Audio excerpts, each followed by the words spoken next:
vele laba balingana nami bantswemba ngeke ubabone na ukuthi bayapi ugcina la sekale yabo masikhuluma ngezinja so khuluma number 5 please introduce yourself to my viewers wethu ekamera yakho nesibongo sakho kahle nethi mabokade idlalela today.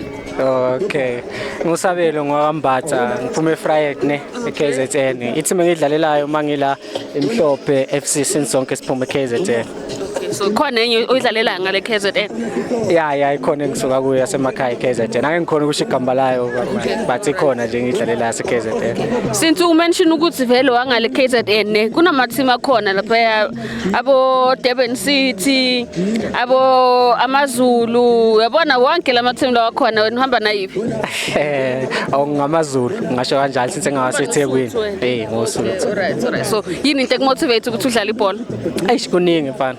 Growing up i-background esikhulele kuyona indawo esikhulele kuyona bebheda kakhulu ne sikhule igenge engangathi encane beyithanda kakhulu ama drugs nani so ukavoid lezo zinto lezo sa decide ukuthi athi sihlezi sisebholeni ukugwemeka into eziningi.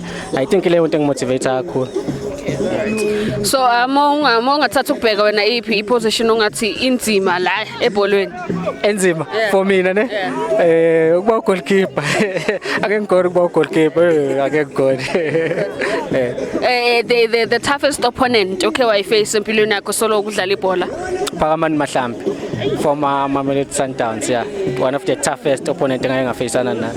Okay iplayer ungakaze wadlala nalo ongafisa ukudlala nalo? I so wish one day ukudlala nalawo ekuthiwa iMamba ne aba ngabamela vele lapho head to head angazi kuyobonakala khona.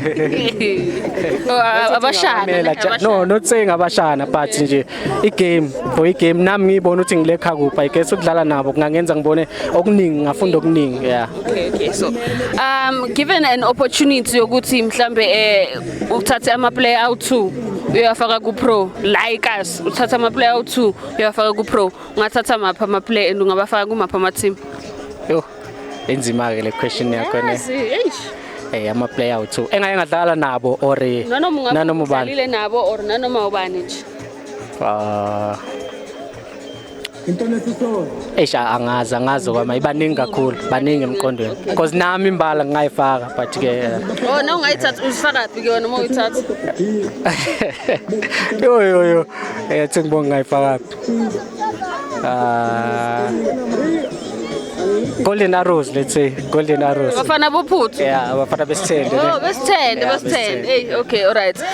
No amagama ambalo ongathanda ukusho kumfana omncane ofuna ukukhula naye edlala ibhola?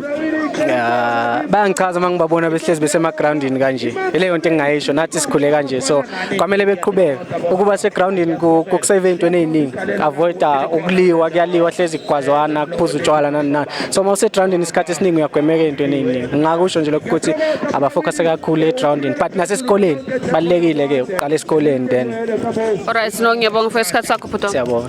Thank you.